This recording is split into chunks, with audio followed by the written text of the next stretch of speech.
Assalamualaikum warahmatullahi wabarakatuh. Selamat malam kawan-kawan. Pada kesempatan kali ini saya akan membuat vlog tentang keutamaan membaca sholawat kepada Nabi Muhammad SAW. Vlog ini merupakan kelanjutan dari vlog sebelumnya, yaitu tentang keutamaan membaca kalimat tauhid La ilaha illallah. Keterangan ini saya ambil dari syarah kitab Lubabul Hadis. Kitab Lubabul Hadis itu adalah karya Imam Jalaluddin Asyuti, sedangkan syarahnya kitab Tanqihul Qaul adalah karya Imam Nawawi Al-Bantani. Berikut penjelasannya.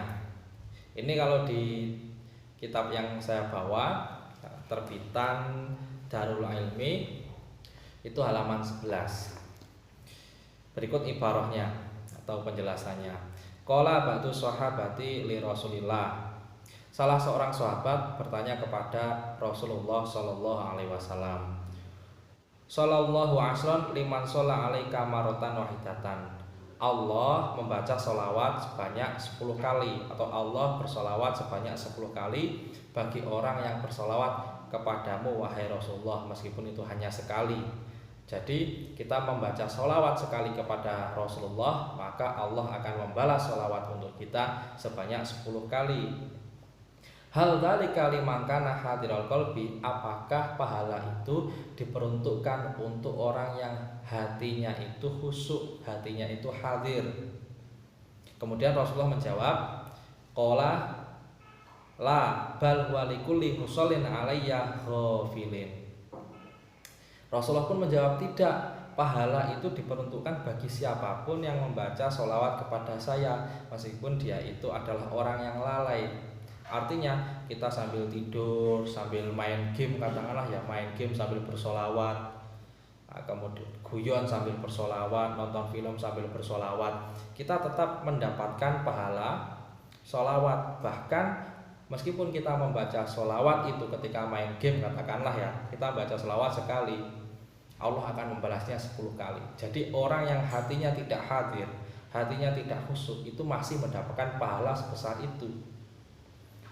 Wa yu'tihillahu amsalal jibali. Bahkan Allah juga memberi orang tersebut pahala sebesar gunung. Wal malaikatu tad'u lahu wa tastaghfiru lahu. Bahkan para malaikat berdoa untuknya dan juga memintakan ampunan untuk orang yang bersolawat tersebut. Maksudnya apa? Orang yang bersolawat meskipun hatinya tidak hadir, sambil nyantai-nyantai, sambil tiduran, sambil nonton TV, meskipun hatinya tidak hadir, hatinya tidak khusyuk, dia membaca 1 kali, Allah membalas solawat untuknya sebanyak 10 kali. Kemudian dia diberi pahala sebesar gunung, dan para malaikat berdoa serta memintakan ampunan untuknya. Itu bagi orang yang tidak khusyuk.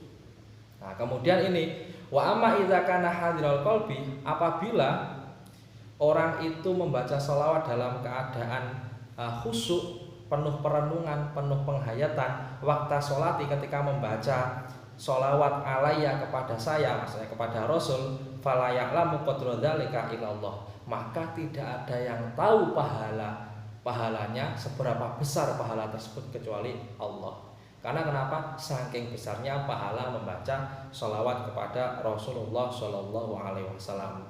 Poinnya apa? Poinnya begini, kalau kita membaca sholawat itu tidak khusyuk, Allah masih membalas kita dengan membaca sholawat atau bersolawat untuk kita sebanyak 10 kali. Satu sholawat sama Allah dibalas dengan sholawat 10 kali.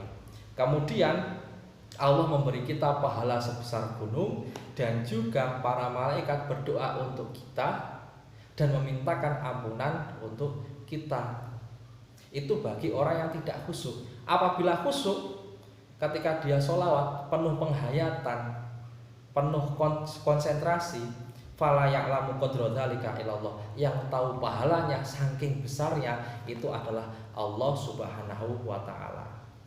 Maka oleh karena itu, ya, saya mengingatkan bagi saya sendiri dan juga kawan-kawan semuanya untuk memperbanyak sholawat, baik itu berangkat kuliah, mau ujian, sambil jalan, ya meskipun 1 kali pahalanya besarnya seperti itu. apalagi berkali-kali. Jadi pahala membaca selawat sungguh luar biasa besar. Mungkin itu saja, kurang lebihnya saya mohon maaf. Bagi yang ada pertanyaan atau bagi yang ingin komentar, silakan isi di kolom komentar. Tidak usah malu-malu. Insya Allah kalau saya bisa menjawab akan segera saya jawab dalam vlog selanjutnya. Kalaupun saya belum bisa, saya akan bertanya kepada teman-teman saya atau kepada guru saya yang tentu lebih tahu dibanding saya. Sekian, terima kasih. Kurang lebihnya saya mohon maaf. Semoga bermanfaat. Wassalamualaikum warahmatullahi wabarakatuh.